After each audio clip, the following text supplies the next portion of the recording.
Welcome. My main purpose was to talk about why the Alexander technique would be beneficial for students of meditation or anyone really, but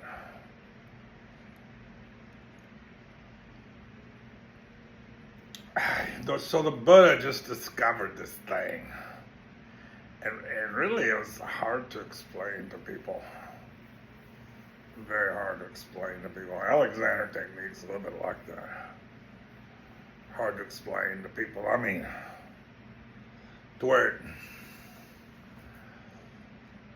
but mainly the Buddha said, I've discovered kind of the secret of happiness, the secret to suffering, which is almost more important, equally important, and you had to go through the truth of suffering to get to the end, which was where the happiness was. See, but you just had to try it, that's the way Alexander is.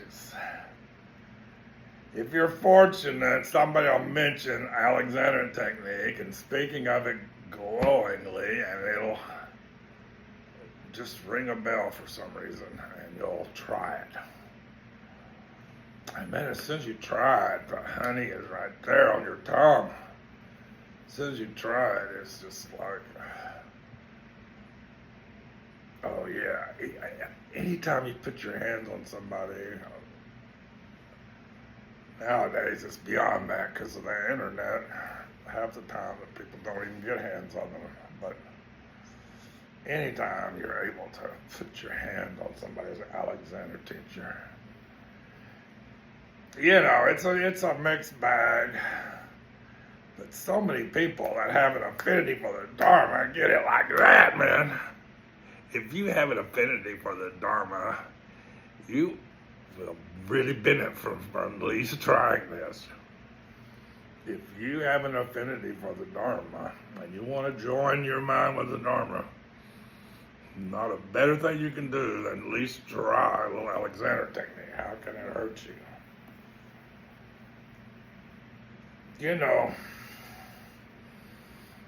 There's 84,000 ways to teach the Dharma. But right up there at the top somewhere is the Alexander technique, at least for Westerners. Maybe in Tibet wasn't necessary. In Tibet wasn't necessary. A lot of countries that live closer to the earth are not necessary. But in our debauched, we have a real problem in the West. Our kinestheology has become debauched. That in certain ways it was true in India and Japan and other places, but not in the same way. It was more of the mental side. It wasn't that hard to bring the body along once you got the mind going. In prior days, prior to Westerners studying the Dharma, now you can really get your mind sort of engaged and your body is left behind, man.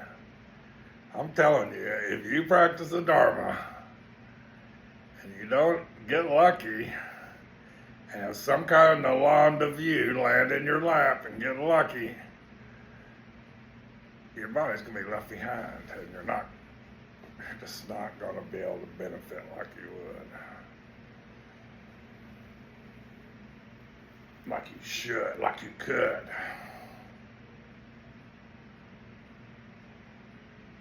It's hard to make this a 24/7 job. That's the whole trick.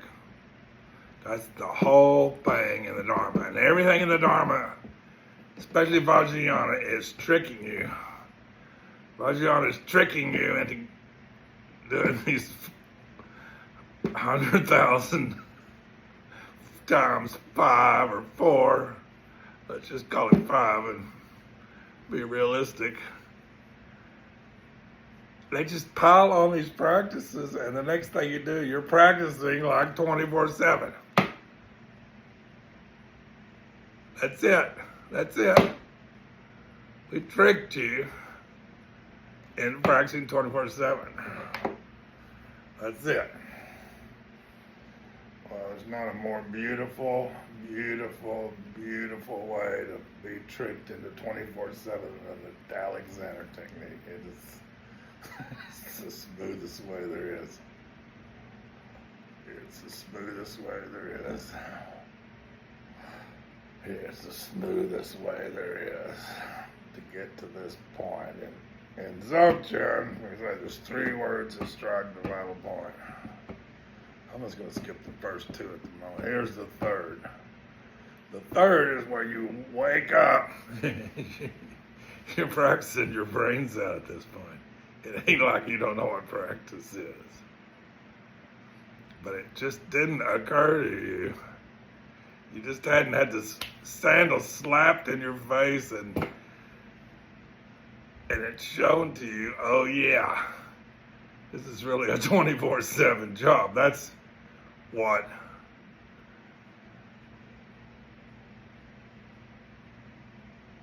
the third word that strikes the vital point is saying to you. We're offering you this 24/7 job. If you're already in, you already got everything in, you can practically get in, but it just hadn't occurred to you, oh yeah, 24/7. Alexander will help you so much, so much, so much, so much, so much. I can't tell you what it'll do for you. It'll make this 24/7 job seem like the greatest thing that ever could happen to you. You just, it's practice of mindfulness. It's all the wisdom. It's the skillful means leading to wisdom. That's what everything is. Skillful means leading to wisdom. Wisdom's a little, if you don't got the wisdom, it's a little hard to, these guys can fly, they can, touch you and heal you, they can stick their hand through a rock and bring out these very potent teachings like the Shambhala teachings.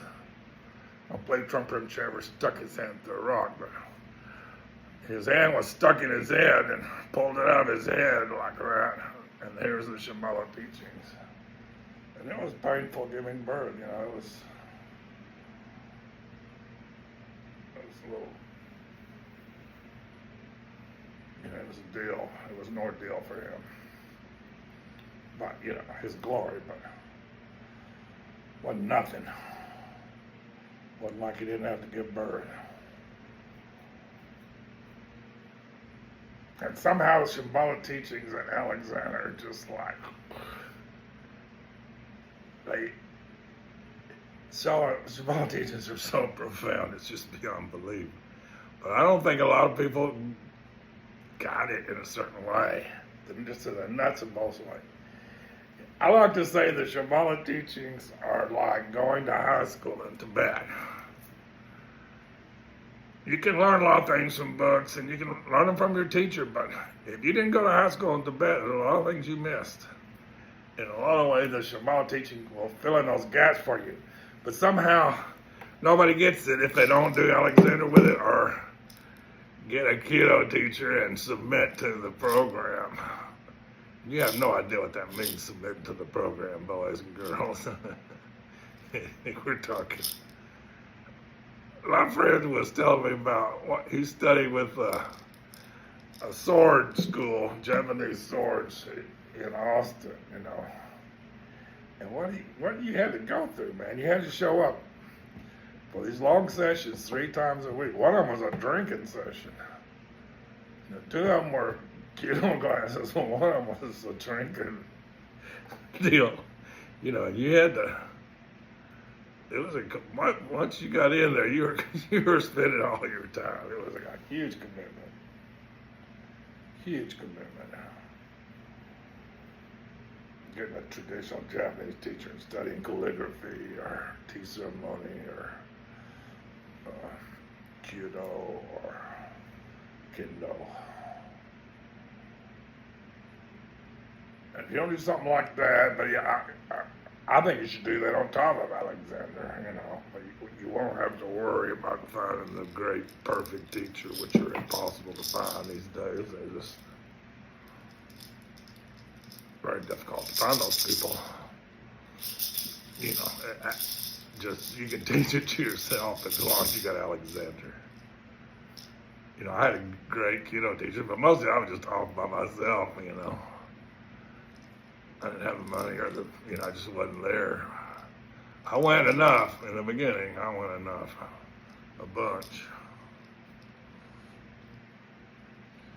But it was really when I got off by myself and was able to combine the Alexander with the keto that things really started cooking, man.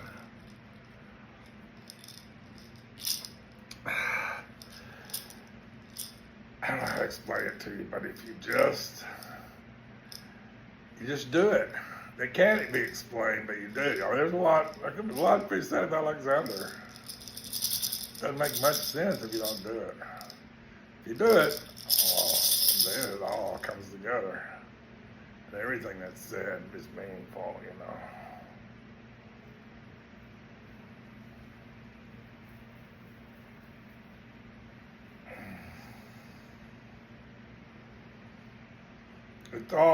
It's in my videos. If you look at my videos, I've gone through all this more than once.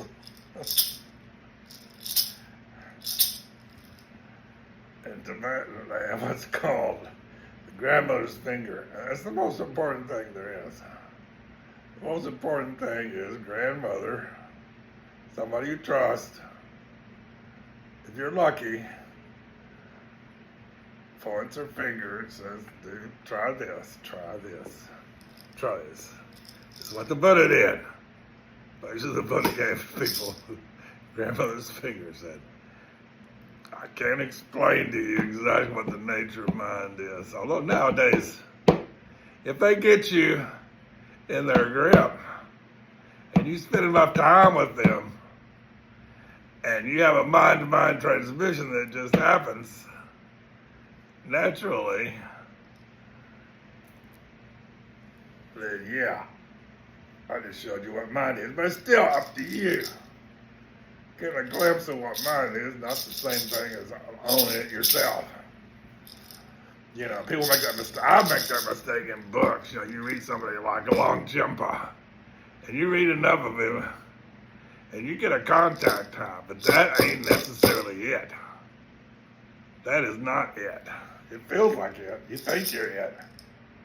But you gotta actually own it beyond books. I had to quit reading books, Because how many times are you going to create that contact high over and over? It's the same thing, Nothing wrong with hearing the same thing over and over again. That is Buddhism. That is the Dharma. Hearing the same thing over and over again. In the beginning, it's a nice little story. Then it becomes kind of interesting. Whoa, this is interesting. Now something's being said here enough. There's probably some meaning here. You start to try to get the meaning out. But really, you just hear it so many times that it just becomes a part of you, and then one day it pops. Oh yeah, I could do this 24/7. And that's what they're talking about. That's what they're talking about.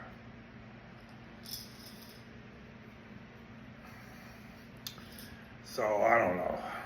Let's just try to lay out a little of how Shambhala teachings might be talking about the same thing as Alexander's talking about.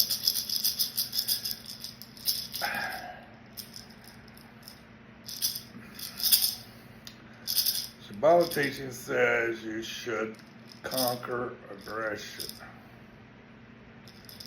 What we're trying to do here is conquer aggression. We're trying to practice gentleness.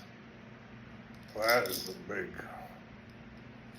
leap toward conquering aggression right there. Just to always apply gentleness to every situation. And just to be curious about things, to be open about things, being willing to give, willing to receive, probably at the beginning it's more like I'm willing to receive. There's this openness, but once you are open and willing to receive, there's this possibility of extending that openness, that gentleness, that bravery. In Shambhala teaching, we are gentle, we are brave. We learn to be gentle, and there's like a little moment of hesitation, and we learn to overcome that and be brave. It's like a brave new world. It's like open up to a brave new world, but being daring enough, taking a leap, holding ourselves. Unless you can kind of hold yourself and you're not always jumping around, following your thoughts, you got no chance. None of this makes a lot of sense. You know, it does, but it's just a beginning phase of getting that lined up right, arranged right, and not letting it turn into ego. That's a big problem. Boys and girls, there's a big problem in all this, that we end up using the skillful means. We're developing these tools that can lead to wisdom, but we end up building an ego structure that is better than our old ego structure in some ways, more powerful, and we completely miss the point. I can't tell you how easily that can happen. That's why you have to have a teacher. You can't do this by yourself. It's impossible. 99.99999% of self-made men in this business are egotists. That's a problem. You best recognize it as a problem. Look around, you see it all around you. Like, people make mistakes is I think they're supposed to emulate that, you know. Oh, that's how to do it. That guy over there is a big egotist and he's running the show. Let me go study with him, you know. Avoid that temptation. This is not becoming the big fish in the little pond here. That's not what we're doing.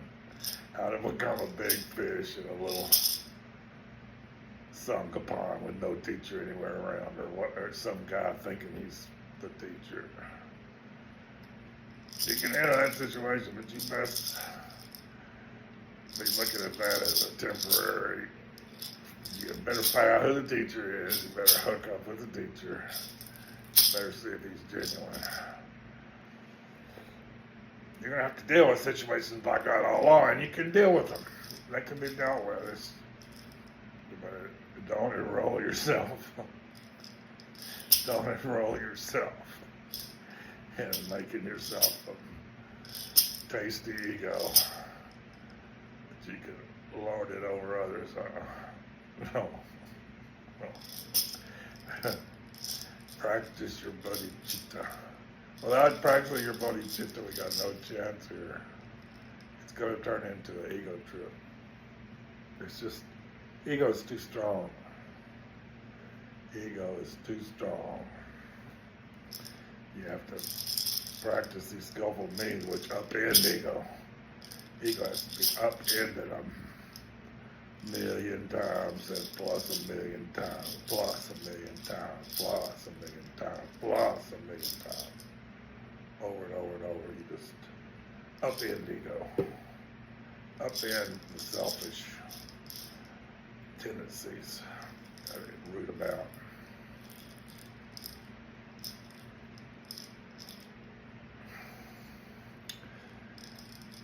So in Alexander, they just want to teach you to practice mindfulness. That's all it is, and they want to stop you from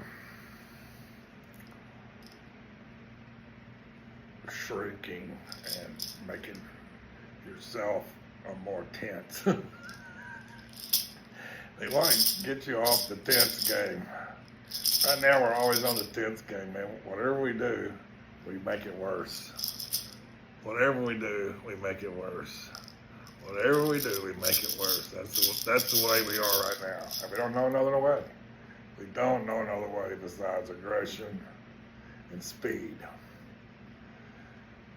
Buddhism, two enemies are speed and aggression. In Alexander, the two enemies are speed and aggression. So Alexander just gets you to slow down. There's just this whole thing is he calls it inhibition. Him trying to explain it is like, it's torturous, although you can get it, but you can't get it without getting it by doing. You have to get it by doing. And then, oh yeah, now I see what he's saying. You just basically, you plan to do something and then you don't do it. That messes everything up. I plan to turn my head, but then I don't do it. And then everything's messed up. Everything's completely angly-gongly. And then I just move anyway. The plan was out the window. But and then there's this thing called direction. You say, I'm going to do this, but I'm going to do it a completely new way. I'm not going to do it the old way. I'm not going to move in the old way. I'm going to move in a completely new way. And the new way has potential of length. It's lengthening as you do. It's a letting go as you do. Really, it's just a letting go, and the length is baked in the cake. The length is the rising above aggression. That's the length. The length is we do something and we give up the aggression. We renounce the aggression aspect. And we just do it. There's no aspect of aggression. Then there's this length that comes in. All of a sudden we rise above aggression. This is Shambhala. Shambhala is encapsulated in the term drala. Drala means to rise above aggression. Everything we do is above aggression. Above aggression. The rise is kind of extra, just above aggression. How do we get to above aggression? We do it differently. We do it without thinking with aggression. And if we do it in a new way, it's not like the old way. We rise above aggression. And that's what we learn when we breathe out. It's what we learn when we take the posture, and just a million little adjustments, a million little letting goes, a million little letting goes, a million little letting goes. And then we're just sort of lined up with non-aggression, with an above aggression, a drala, above aggression. That's what Alexander is. That's what mindfulness is. Alexander is mindfulness. It's helping you, teaching you mindfulness. Alexander is teaching you mindfulness. Alexander is nothing but mindfulness. I don't know why they call it Alexander. They just are hidebound to the past. Now that everybody understands what it is, who's in the business, half of them said, let's just call it mindfulness something, mindfulness AT. I don't know what they were going to call it. They wanted to change it to mindfulness something. Let's just call it mindfulness AT, Alexander technique. That should be what it's called. That's what it is. It's mindfulness. This goddamn Alexander stole and made his own, but he figured it out and he promoted it. He deserves a lot of recognition. He did a lot of good work. He didn't exactly invent it. He just found another guy invented it and he popularized it, or more or less, or who knows what he did. We don't know. Most people that have studied it think it's something like that. Not, he wasn't, didn't do a lot of good. He did, but he might have caused some problems. But whatever, there's always problems. He was a brilliant man. He promoted some brilliant people, and the brilliant people did a good thing. They should just call it mindfulness, though, but whatever. They will one day, I'm sure. I'll have to. They'll have to. They won't have a choice.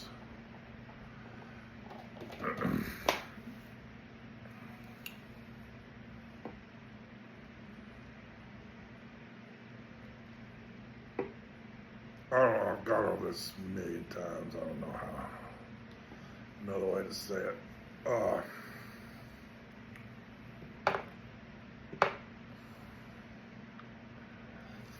So the Shambhala teachings,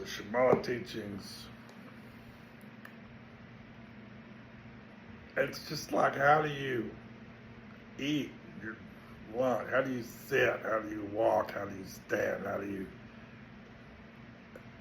do you act when you're with other people? How do you conquer aggression in yourself?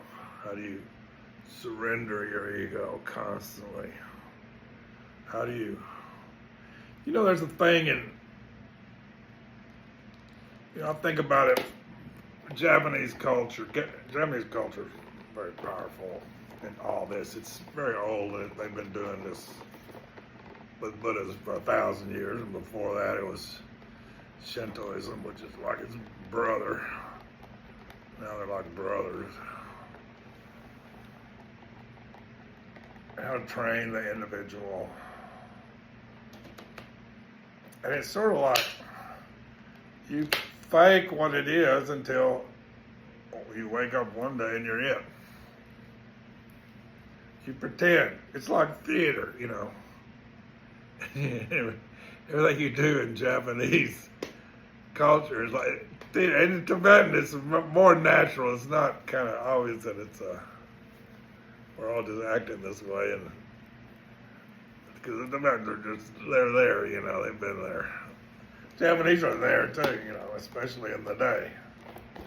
We lost a little something when militarism took over, but not really. If you go there, and if you do not conform in Japan, you're in trouble. Your father is like Job. He's like the most honest man alive. Every man's father in Japan is like the most honest man alive, and it's maybe a little problem, but if you don't fall in line from the beginning, early on, your employer, when you go look for a job, will call up your dad, and he'll say, "What's the son like?" And the dad will have no choice but to tell the truth and say he's been a little shit from day one. He won't fall in line. He won't behave. I don't know what we're going to do with him. Just let him die, because you don't want to employ him. He won't toe the line. He won't be a good employee. That's it. You're done. And everybody knows it. So you don't cross your father. You pretend, even if you're not going to be in line, you pretend you're going to be in line. And then the next thing you know, you're in line. And the next thing you know, you're a good employee. It seems cruel to us. And what about my free will? What about I want to shit my pants and act like a brat? And it's my every right to do so. Well, yeah, it is, but that doesn't mean they have to give you a job either,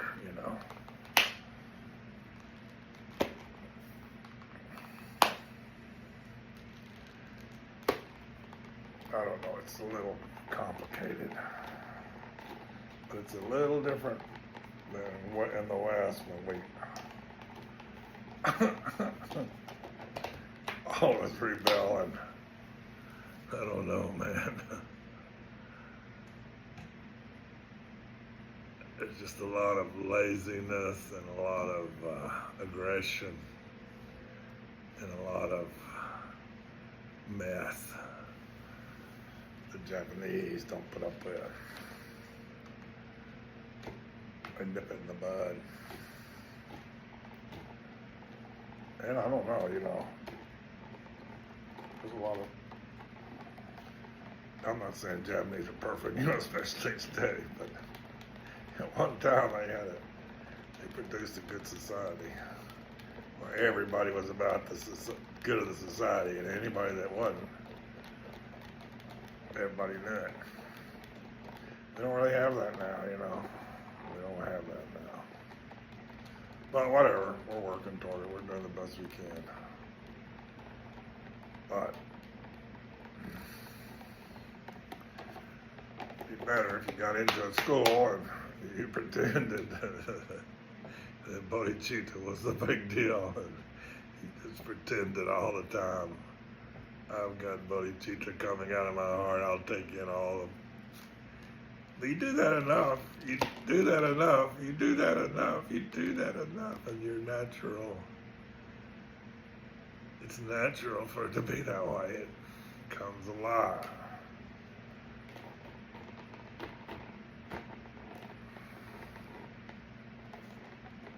I'm not saying, well, but you know, in Kyudo, you just get up there like you're a warrior and you just work it. And you just give up everything that needs to be given up. That's what we do in Alexander. We just work it, man. We're always working, but it's fun for us. It's fun for us.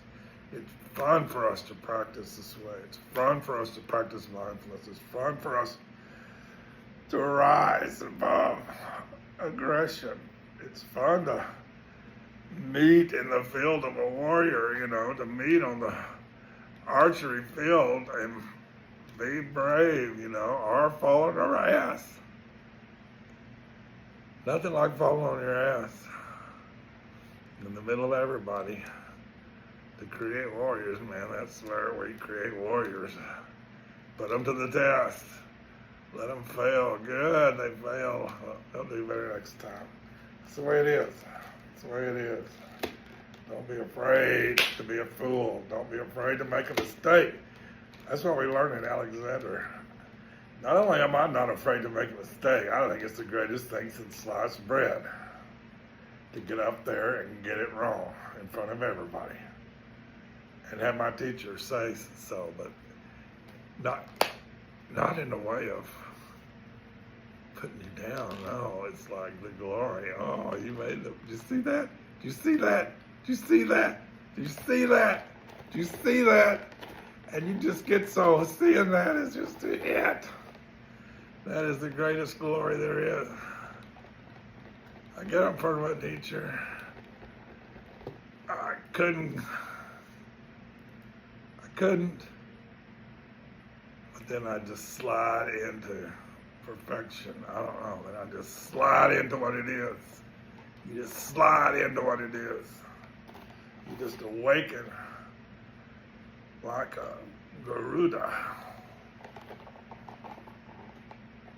And somehow you're born in that spot.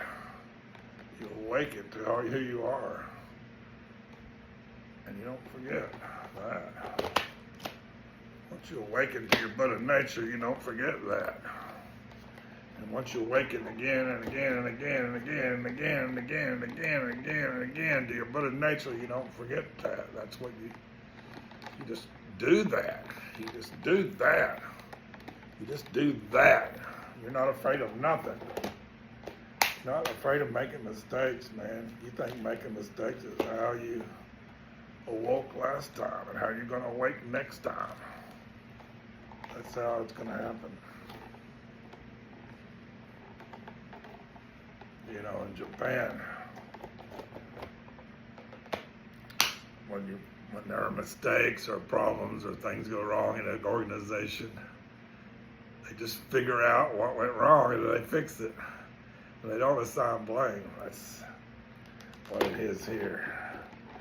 There's no assigning of blame. We just fix what's wrong.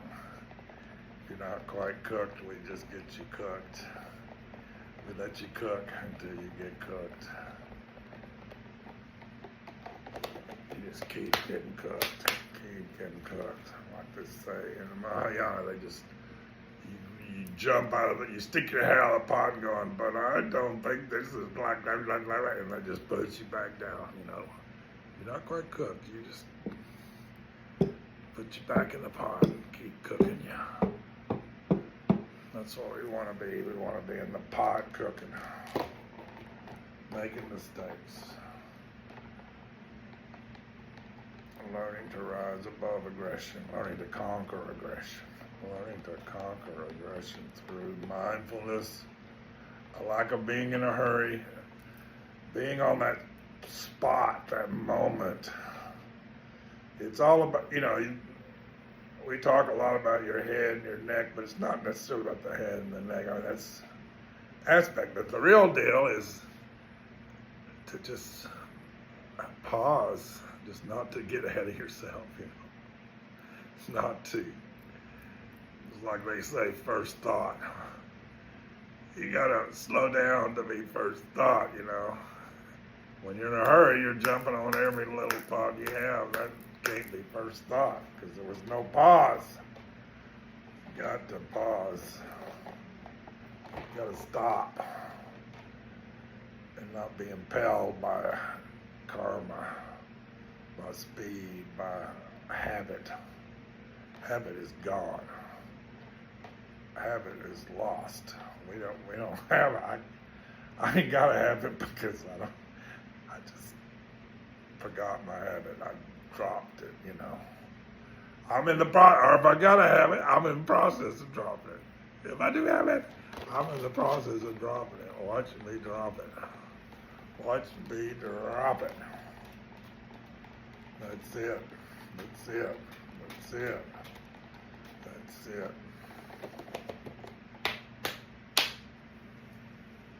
That's it. I think that's it. Thank you.